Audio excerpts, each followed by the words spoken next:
দর্শক, অতি নাটকীয়তার মধ্য দিয়ে আজকে রাজনীতিতে একটা বড় চমক আমরা দেখলাম। গণ অধিকার পরিষদ গতকালকেই যখন জানালো যে তারা বিএনপি জোটের সঙ্গে 2 আসনের সমঝোতায় যাচ্ছে না, তখন আজকে আবার গণেশ উল্টে গেল, তৃতীয়বারের মতো গণেশ উল্টে গেল। উল্টে গিয়ে এর আরও একদিন আগে নেয়া তারেক রহমানের সঙ্গে বৈঠকে যে সিদ্ধান্ত 2 আসনের সমঝোতা, সেই 2 আসনের সমঝোতাই তারা মেনে নিল এবং বিএনপি থেকে ঘোষণা করা হলো নুরুল হক নূর এবং রাশেদ খানকে তারা আসন ছাড়ছে। কিন্তু বিপত্তি দেখা দিয়েছে বিএনপিতে। রাশেদ খানের যে ঝিনাইদহ 4 আসনে ছাড়া, সেই ঝিনাইদহ 4 আসনে ব্যাপক বিদ্রোহ শুরু হয়েছে। দলে দলে বিএনপি থেকে পদত্যাগের ঘটনাও ঘটছে এই কারণে।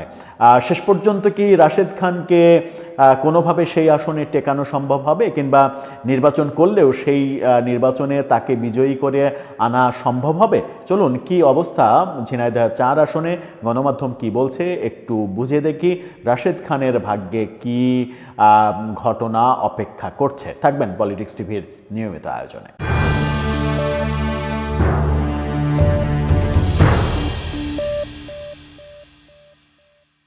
দর্শক, বলছিলাম গণ অধিকার পরিষদের সাধারণ সম্পাদক রাশেদ খানের কথা। বিএনপি তার আসনে ছাড় দিয়েছে। আজকে বিএনপি মহাসচিব ঘোষণা করেছেন ঝিনাইদহ 4 আসন থেকে রাশেদ খান নির্বাচন করবেন। বিএনপি সেই আসনে কোনো প্রার্থী দেবে না, কিন্তু তৃণমূল বিএনপিতে শুরু হয়েছে ব্যাপক বিদ্রোহ। এটার নিয়ে বিভিন্ন ভিডিও ছড়িয়ে পড়েছে এবং ব্যাপক বিক্ষোভ হচ্ছে। গণমাধ্যমে নিউজ হচ্ছে, বড় বড় আকারে এই নিউজগুলো আসছে।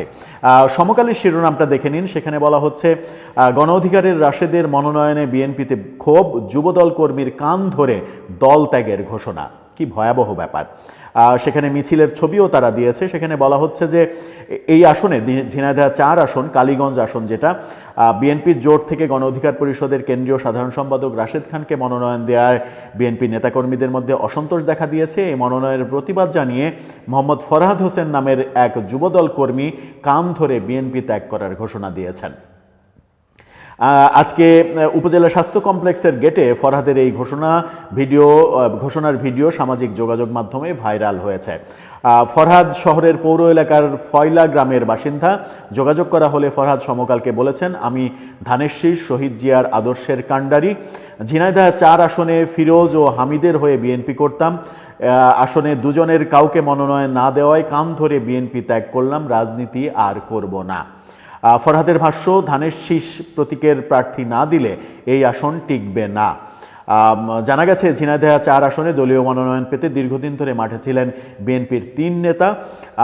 আজকে কেন্দ্রীয়ভাবে এই আসনটিতে গণ অধিকার পরিষদের রাশেদ খানের নাম ঘোষণা করা হয়। এতে বিএনপির নেতাকর্মীদের, স্থানীয় বিএনপির নেতাকর্মীদের মধ্যে বিক্ষোভ দেখা দেয়। রাশেদ খানকে মনোনয়ন দেওয়ার প্রতিবাদে কেন্দ্রীয় স্বেচ্ছাসেবক দলের সিনিয়র যুগ্ম সাধারণ সম্পাদক ও ঝিনাইদহ 4 আসনে মনোনয়ন প্রত্যাশী সাইফুল ইসলাম ফিরোজের অনুসারী নেতাকর্মীরা শহরে বিক্ষোভ মিছিল বের করে। এছাড়া প্রতিবাদ সমাবেশ করেন আরেক মনোনয়ন প্রত্যাশী উপজেলা বিএনপির সাবেক সিনিয়র যুগ্ম আহ্বায়ক হামিদুল ইসলাম হামিদ অনুসারীরাও। শেষ খবর পাওয়া পর্যন্ত ঝিনাইদহ 4 আসনে ব্যাপক বিক্ষোভ চলছে। বিএনপির নেতাকর্মী কেউ রাশেদ খানকে মেনে নিতে চান না। তারা চান বিএনপির প্রার্থী দিতে হবে, ওই আসনটা বিএনপির ঘাঁটি, এটা তাদের ভাষ্য। বিএনপির প্রার্থী না দিলে কোনোভাবেই রাশেদ খানের পক্ষে তারা কাজ করবেন না, এই ঘোষণা দেয়া হয়েছে। এখন পর্যন্ত পটুয়াখালী 3 আসন থেকে তেমন কোনো খবর আসেনি। এর আগেই আমরা দেখেছিলাম পটুয়াখালী 3 আসনে নুরুল হক নূরকে ছাড় দেওয়া হবে, এরকম একটা এনওসি যখন দেয়া হয়েছিল বিএনপি থেকে, তখনই নূরকে এলাকায় ঢুকতে দেয়া হয়নি। বিএনপি কর্মীদের বাধার মুখে রাস্তা থেকে নূর এলাকায় না গিয়ে ঢাকায় ফিরে আসতে বাধ্য হয়েছিলেন। রাশেদ খান কি ঝিনাইদহ 4 আসনে নির্বাচনী ক্যাম্পেইন করতে পারবেন? বিএনপির নেতাকর্মীরা কি তাকে সেই সহযোগিতা করবে? যখন বিএনপির নেতাকর্মীরা সেই সহযোগিতা করবে না, তখন ঘটনাটা কি হবে? তখন কি ঘটনাটা এরকম হবে যে সেখানে জামাতের প্রার্থী বিজয়ী হয়ে যাবে, নাকি বিএনপির বিদ্রোহী প্রার্থী দাঁড়ালে তিনি বিজয়ী হবেন?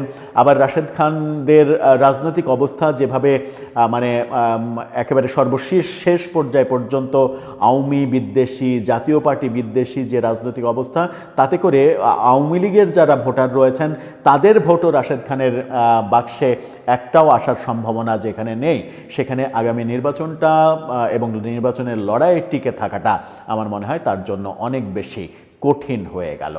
বিএনপি কি মানে এই আসনে অবস্থার পরিপ্রেক্ষিতে প্রার্থী চেঞ্জ করবে, নাকি যেভাবে আছে সেভাবেই থাকবে? বিদ্রোহী কেউ দাঁড়ালে তাকে বিএনপি থেকে আপাতত বহিষ্কার করা হবে, তারপরে বিজয়ী হয়ে আসলে বিএনপিতে আবার স্বাগত জানানো হবে, সেরকম কি কিছু ঘটবে?